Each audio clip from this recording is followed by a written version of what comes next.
I know I mentioned some of the movies you said that everybody mentions in the beginning. What are your favorite or some of your favorites out of the 80? Oh my, out of 80 movies, I couldn't say one is my favorite. Anytime anybody asks me what's my favorite or what's my best, I say I haven't made it yet, because I always look forward to the next one.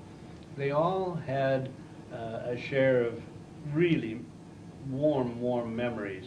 Girl in Gold Boots, a little love story with a young lady who works for her father in a drive-in diner on the freeway, like Highway 66, you know.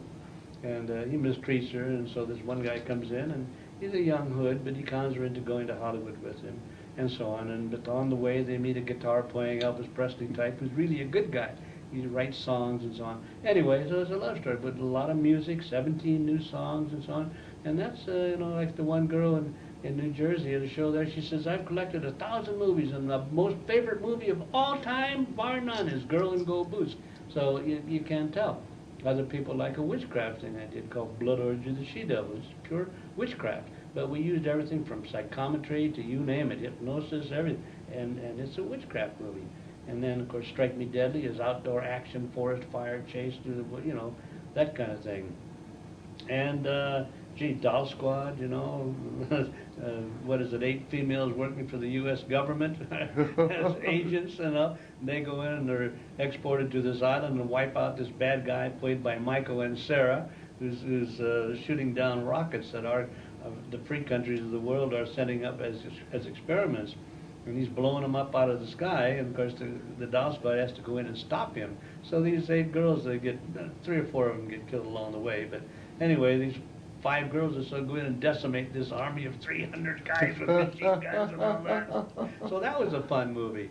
10 Violent Women was a fun movie. The girls start robbing jewelry stores with water guns. And of course it gets a little hairy when one of the girls, I play the part of a bad guy, a fence, and they bring all these jewels they got from the jewelry store robberies to me, and I pull a gun on them and try to take the stuff, so they do me in, and along the way, the girl that does me in grabs the gun, and so when I tried to trade them some illicit drugs, you know, the white powdery stuff, you know, I tried to trade them for that, so they get caught in this club on the border by the narcs, and so the girl pulls the real gun, everybody else has water guns, she has a real gun, and the narcs kill her. And so the girls all go to prison and so on. It's a caper, and yet it has some serious moments too. And that was a lot of fun. We don't forget that. We don't forget any of the films. Dimension of Fear, Mission Kill Fast, Martial Arts. Mission Kill Fast was just after I met Ted, and that's the one I'm in. Right. That has a lot of funny stories. A lot I of was them. shot in the head. And, oh, that's a real funny story. Yeah, I have to tell. I'll tell part of it. You tell. We she plays the part of a double agent, a spy, and so they find out. The bad guys find out, and so she's also a model and a model working for this magazine. And so they have her dressed in this exotic wardrobe, dancing in the sand alongside the lake, and then the bad guy goes up on the rocks with a high-powered rifle and right between the eyes. So, but she fell down, hit her head, and just was out cold. And I'm up on the rock directing on my bullhorn. Get up! We got to do it again! Get up! And then no reply. And so anyway, I'm waving my arms. We got to shoot it again! We got to shoot it again! And I couldn't answer, and he kept saying, "Put your hand up if you can hear me," you know, and I just couldn't because I was stunned by the rock. I had done it so many takes, and Ted's a good one for saying, "One more," you know, just for good measure. This time I moved over an inch and hit a rock. And the photographer in the movie, who was close to me, you know, he was actually an actor, and he came, he said, waving to Ted. Ted came down, so that was that. I couldn't manipulate my limbs very well, so they kind of dragged me to the truck and wanted an ambulance. No. My friend, a neuropsychiatrist, came down from town, from Las Vegas. But guess where he met us? But we McDonald's. met at the local mountain McDonald's, and I still had the prosthesis on for the bullet. And the bullet hole in her head. Poor little girl, as I walked in and said, somebody said, "Where's the lady?" And she went, whoop, and you didn't see her anymore. She was down on the floor. Bullet hole in the middle of the That was funny. was great. It was funny when we think back about it. Well, getting hurt's not funny, but Yeah. Yeah, Getting Hurt's not it funny. was funny. makes a great story. Though. Yeah, it does. And every movie has got a ton of And stories. Ted has a lot of technical stories where he would shoot a movie, I know one with, I think it was Sherry perhaps, and then you shot her 3 years later in a different place, made it match. Oh yeah, I do every trick in the books. In other words, now digitally you could put a head right between us. Sure. But on shooting 35mm film without matte screens or anything else, you don't have that capacity to do that. But in editing, since I've edited everything I've done since a teenager, I shoot, light, edit, direct, write it all.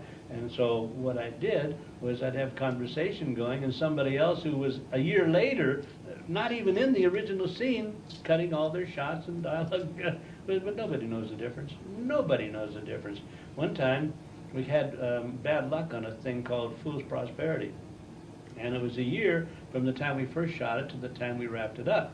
And the guy that played the bad guy, something happened every time. One time we shot in the snow, and the filters were whatever, it was the wrong filter. And we had nothing but problems. So one time we're really trying to do it and wrap it up. So what happens? The guy takes the fill. He gets shot. He's on a mountain, and in Bend, Oregon, it was very freezing cold, and the ground was frozen hard. And he was a football player in good shape, so he does a dive and lands on his shoulder where he was landing in the summertime when the turf was soft. Didn't hurt him, and he broke his shoulder, and so he got delayed again, and it happened again and again. So a year later, so I finally had to get the shot where they were dragging him in out of the club, the nightclub, after they captured him, the bad guys, because he made off with their jewels in a heist, right? So he comes up to the door, cut. A year later, they come out from the door. His hair is different, it's long, everything has changed, you know, because we tried to keep the same clothes, shoes and shirt and all that, but his hair, but not to this day, no one has caught it. No one. People forgive those things. They just accept it, especially if, you know, you have some action going. Get by with a lot of cheats. I'll have to look for that. I was curious when the rating systems came in, how that affected your movies. Well, the rating systems on Girl and Go Boots was just plain G-rated. And a lot of the drive-ins and the people who wrote articles on my movies and so on in various cities like Dallas and so on, they said Mikels is really taking a chance because what everybody is doing is very sexy and sex-oriented, and Mikels is making a G-rated family film. Is it going to succeed? It did very well, and people loved it. And then the ratings became, how we say, a little bit intrusive. So by the time we got to Corpse Grinders, they gave us an R. And so I couldn't believe they gave us an R. So I talked to one of the guys on the board there that was giving you your rating. And I said, how could it be? It's a family, it's a funny, nothing, just a funny little film. And he said, sir, grinding up bodies into cat food is not funny.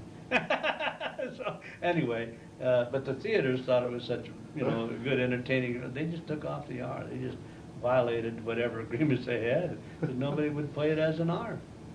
And it really wasn't an R. The only thing in it was this funky thing about grinding up cadavers into cat food. Right. But like in the new one, Landau says, who cares what a cadaver's worth anyway? Who's buying them? Great line. So it's a funky movie. I'm so happy that everyone responded to the trailer like they did.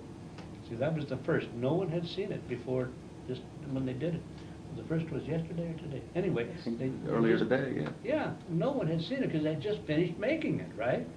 And so I was so tickled. I've never seen a trailer play in a room of 50 people where everybody applauded the silly trailer. They applauded it. And every time, I've been in 2 or 3 times now, they've applauded. But in the first or second time, when nobody knew that I snuck into the back of the room, and nobody even had any idea. They only applauded because they liked it. And that just tickles the heck out of me.